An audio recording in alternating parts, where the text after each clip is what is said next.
सभी को सुप्रभात। मैं शिषपाल में हिंदी साहित्य बीए पार्ट 3 हिंदी साहित्य के अंतर्गत आज हम चर्चा कर रहे हैं मैथिली शरण गुप्त, जिनकी रचना चल रही है हमारे पाठ्यक्रम में। सबसे पहले इनकी रचना आई थी निर्बल का बल।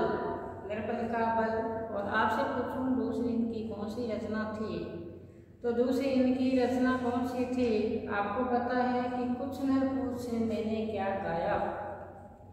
कुछ न पूछ मैंने क्या गाया दूसरी इनकी रचना थी, जिस पर हमने सप्रसंग व्याख्या की। तीसरी इनकी रचना है जीवन का अस्तित्व। तीसरी इनकी जो रचना है जीवन का अस्तित्व। जीवन का अस्तित्व।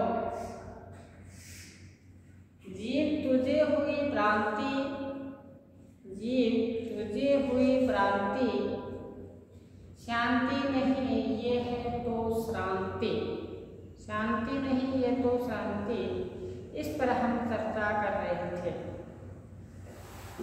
आज हम फिर इसी जो टॉपिक हमारा शेष बचा हुआ चल रहा है उस पर चर्चा करेंगे। जीवन का अस्तित्व जो तीसरी इनकी कविता है, जीव हुई है तुझको भ्रांति, जीव हुई है तुझको भ्रांति, जीव हुई है तुझको भ्रांति, शांति नहीं है तो शांति नहीं ये है तो श्रांति।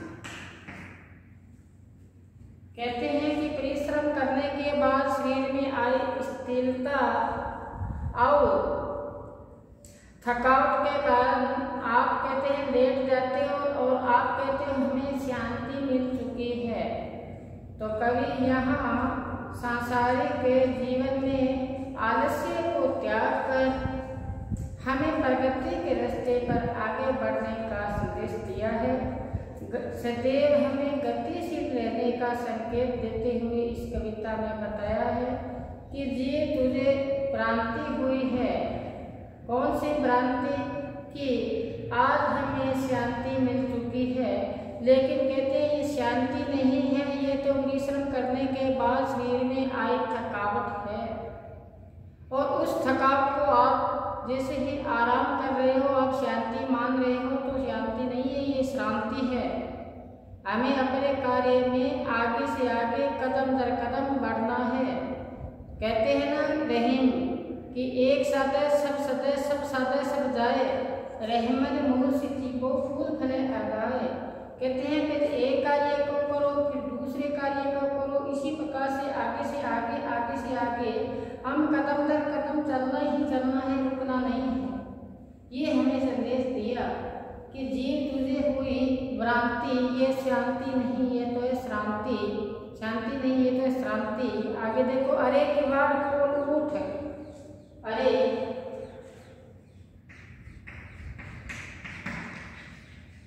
किवाड़ खोल उठ, अरे किवाड़ खोल उठ, कब से मैं खड़ा हूँ तेरे लिए,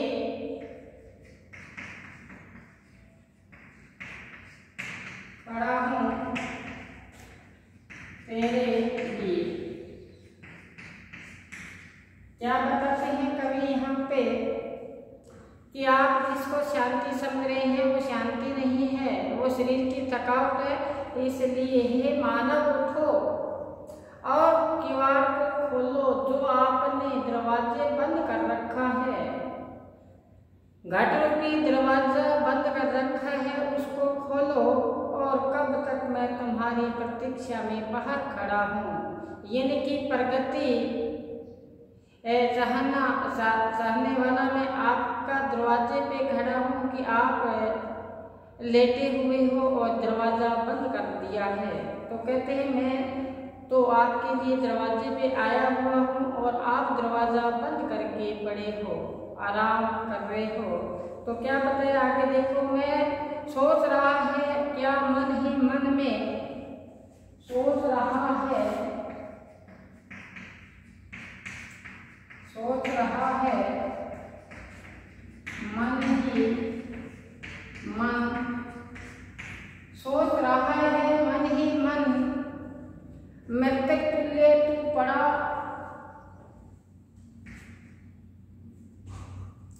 मृतक तुल्य तू पड़ा, मृतक तुल्य तू पड़ा,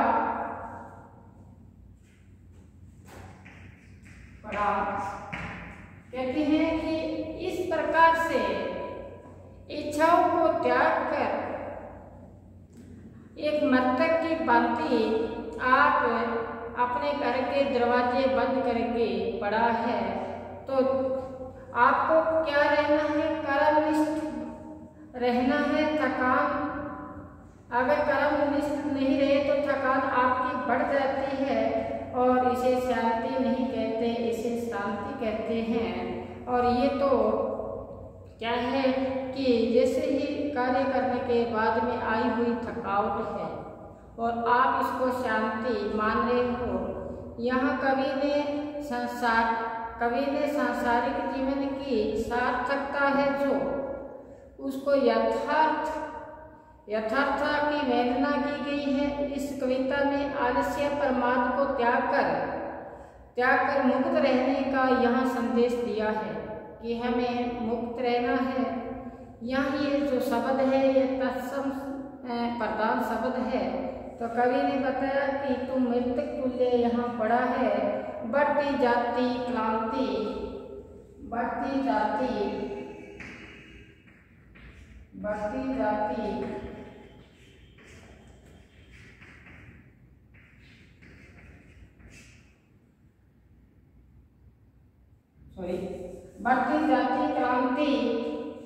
बढ़ती जाती क्रांति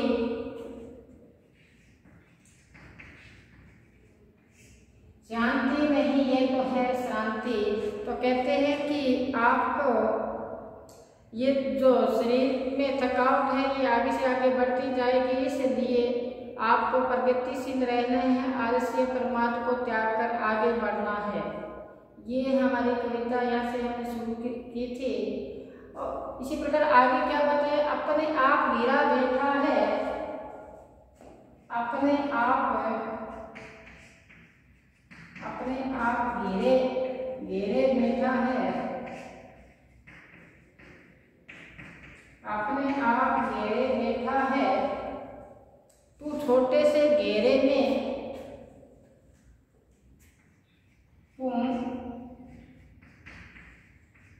छोटे से घेरे में देखो कि अपने आप को एक छोटा सा दायरा बना दिया, उस दायरे में आप घिर कर बैठे हो। इतनी महत्वपूर्ण बात है कि एक छोटा सा आपने बना दिया, गोल घेरा बना लिया, इसके बीच में आगे आप देखो एक छोटा सा क्षेत्र आपने चुन लिया और आप कहते हैं कि आप खजाने की खान हो, आप मानव है, वो सर्वश्रेष्ठ प्राणी है और आपको आगे बढ़ना है, इस छोटे से घेरे को लांघना है। कहते हैं जो ब्रह्मांडे सोई पिंडे खोजे सो पावे, जो ब्रह्मांड में है वो मनुष्य के अंदर भी है, इतना इनको ज्ञान है, इतना ज्ञान का ये भंडार है। तो कहते हैं एक छोटा सा दायरा बनाकर हमें उस दायरे के अंदर बैठकर अपने आप को बांध कर नहीं रखना है, हमें आगे बढ़ना है। कि बताएगा कि अपने आप को घेरे बैठा, कि अपने जो उस घेरे में बैठा हुआ, उस घेरे में बैठा हुआ यहाँ क्या कर रहे हैं, तेरे विचारों का मंथन चल रहा है, उलझन चल रही है। उस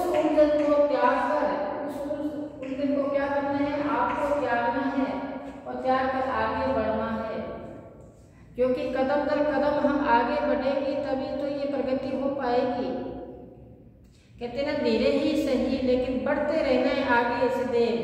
धीरे रे धीरे मना धीरे सब कुछ होए, माली सींचे सो गड़ा ऋतु आए फल होए। अचानक कोई कार्य पूर्ण नहीं होता, लेकिन कार्य को करते रहना चाहिए तल्लीनता के साथ। उसी में लीन रहो, उसी में लगे रहो। यही बात यहाँ बताई है कवि ने। तो कहते हैं तू छोटे से घेरे में बैठा है, नहीं उगता है क्या क्या, नहीं उगता है क्या, नहीं उगता है क्या। कहते हैं आप उगते नहीं हो, इस छोटे से घेरे में बैठे हुए हो और आपको आगे मंजिल आगे है, आपका लक्ष्य आगे है, आपको तो चलते ही रहना है, आगे से आगे अपने कार्यों में गतिशीलता दिखानी है।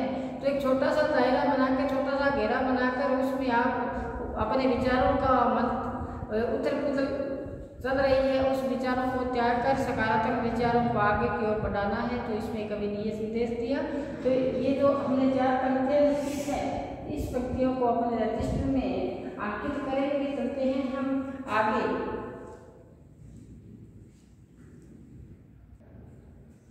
आगे देखिए, आगे की पंक्तियां कि द्वार बंद करके तुम है, द्वार बंद करके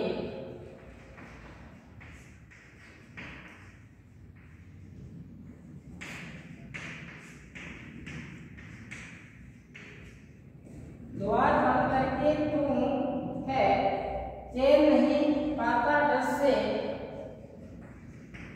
चैन नहीं कर पाता डर से।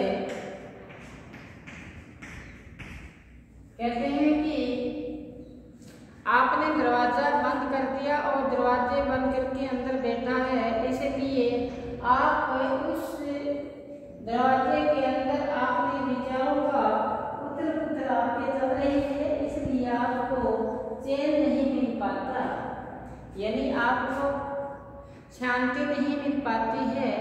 और आप कहते हो कि हमें शारीरिक थकावट के बाद शांति मिल चुकी है। तो कभी कहते हैं ये शांति नहीं है, ये तो शांति है। शारीरिक थकावट क्या है? शारीरिक थकावट नहीं, तो चैन नहीं कर पाता है। आगे देखो क्या बोलते हैं, तेरे भीतर चोर घुसा है, तेरे भीतर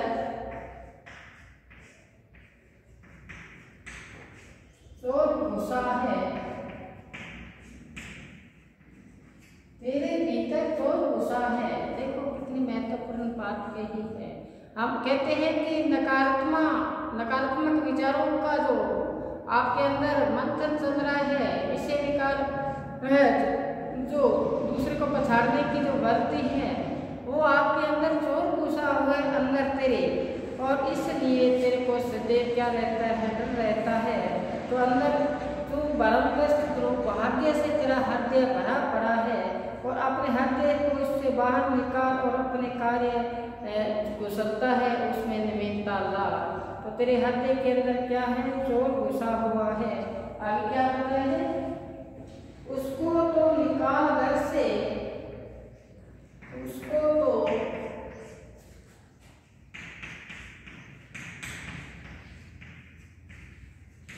निकाल घर से, उसको तो निकाल घर से, चुरा रहा है वह, चुरा रहा है वह, चुरा रहा है वह कृत क्रांति,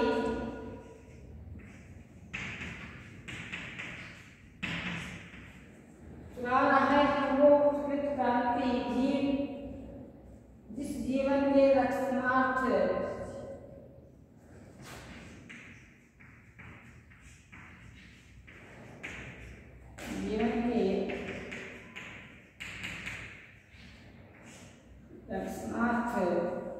तो कवि ने इसमें क्या कहा है कि तेरे भीतर जो घुसा हुआ है उसको तो निकाल कर से, अंदर तो तेरे अंदर भरमग्रस्त दुर्भाव, का भरा हुआ है उसको बाहर निकाल, तेरा हृदय है उसको निर्मल कर, पाक कर और छोटे से दायरे से बाहर निकल। छोटा सा जो दायरा है गहरे तो अंदर बैठा हुआ है उससे बाहर निकल। विचार अंदर बैठा हुआ दरवाजा बंद करके जो नकारात्मक विचारों में जो उथल पुथल मच रही है उसको बाहर कर। फिर बताए आगे कि जीव तुझे हुई है भ्रांति, ये तो शांति नहीं है तेरे अंदर, ये तो कार्य करने के बाद होने वाली शारीरिक थकावट है। फिर आगे क्या बताया कि जिस जीवन की रक्षा तूने ये सब ढंग रचा, तूने ये सब ढंग रचा,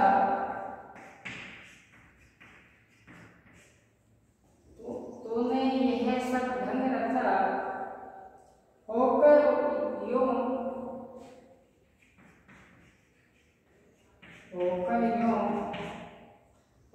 यूं अवसन और जड़, अवसन और जड़, होकर यूं अवसन और जड़, पहले ही कहाँ बचा, वह पहले ही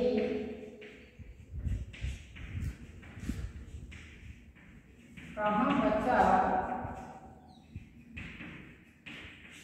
पहले ही कहाँ बचा, जीवन का अस्तित्व अशांति, जीवन का अस्तित्व अशांति, जीवन का अस्तित्व अशांति, शांति नहीं, यह तो शांति नहीं, यह तो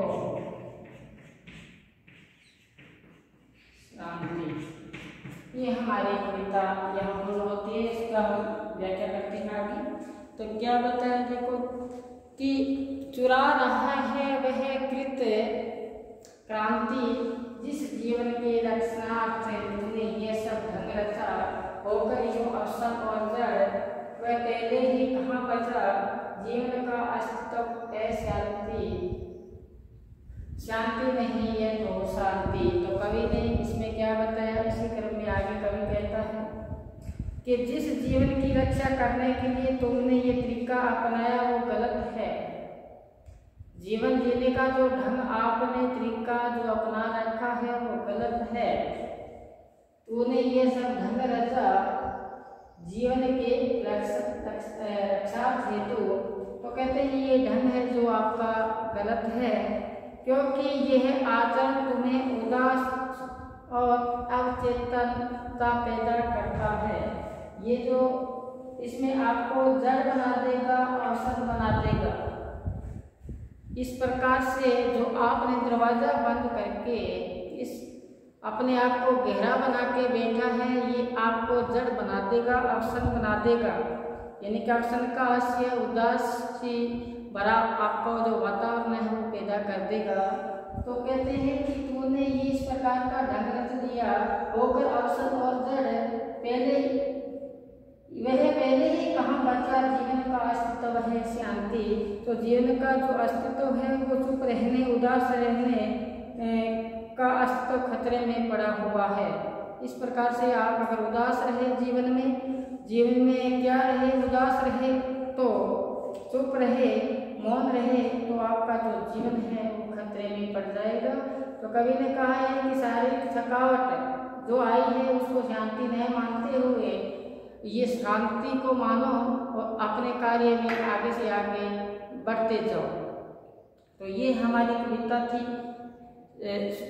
गुप्त की, जो हमने चर्चा की। सबसे पहले इसी कविता से कि मैथिली शरण गुप्त जहाँ शुरू होता है हमारा पाठ्यक्रम में इनकी निर्बल का बलराम, और दूसरी इनकी कविता थी जिस पर हमने चर्चा की कि कुछ न कुछ मैंने क्या गाया, और तीसरी जो इनकी रचना हम कविता पढ़ रहे हैं उनका नाम है जीवन का अस्तित्व।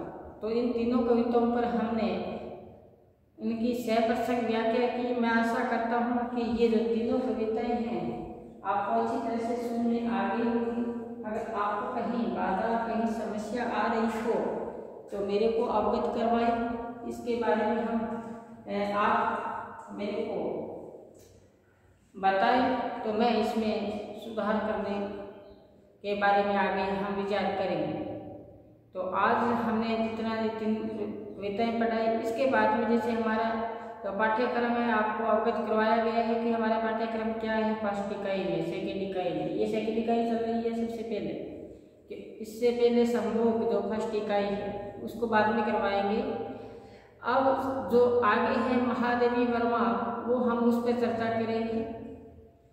सर जैसे ही हम आगामी वीडियो में हाजिर होंगे तो महादेव वर्मा उनकी जो कविता है, जो तुम आ जाते एक बार, कितनी करुणा कितना संदेश, बिछ जाते वन पराग, गाता प्राणों का तार तार उन्माद भरा उन्माद राग, ये है। इसके बाद में दूसरी तुम मुझ में प्रिय थी परिचय क्या, ये इनकी कविता है। उस पर हम आगामी वीडियो में चर्चा करेंगे। इसके बाद में हरिवंश राय बच्चन, इनकी जो कविता है आपको पता है कि सोन मछली और अग्निपथ, सोन मछली और अग्निपथ, इस पर हम आगामी चर्चा करेंगे। तो आपका फर्ज मानता है कि जो भी यहाँ श्याम पट पे अंकित किया जाता है उसको अपने रजिस्टर में नोट करें और साथ में इसकी सप्रसंग व्याख्या को समझने का प्रयास करें। एक बार वीडियो देखने से ही आपको ये आसान इनकी कविताएं हैं हमें याद हो जाएगा, तो आने वाली जो परीक्षा है उसमें आसानी रहेगी। लगे रहो इस मन को सार्थक कार्य में आगे से आगे लगाए रखो। तो हमारा जैसे इसमें बताया था कि थक के अपने चारपाई पे लेटे रहना नहीं है कि आप कह दो कि हमें शांति मिल चुकी है, लेकिन ये शांति नहीं है, शारीरिक थकावट है। इस शारीरिक थकावट को हार मानकर आलस्य में पढ़कर हमें अपनी जो प्रगति है उसमें बाधक नहीं बनना है। हमें जो हमारा जो दायरा है उस दायरे को आगे बढ़ाना है, उस दायरे को विस्तृत करना है। कई छोटे से दायरे में बनाकर बीच में बैठ जाए तो कहते हैं ना, इसमें आया था ना कि तेरे भीतर चोर घुसा है, आपके अंदर चोर घुसा हुआ है कि हमें इस घेरे में बैठकर आराम करना चाहिए। ये चोर है, ये कभी नहीं चाहता है कि हम आगे बढ़े। इस चोर को निकालना है, अंदर दुर्भाव है उसको निकालना है, हमें आगे बढ़ना है। तो हम आगामी वीडियो में नई कविता के साथ हाजिर होंगे। तब तक आप घर पर रहें, सुरक्षित रहें, पढ़ते रहें। आज बस इतना ही, धन्यवाद।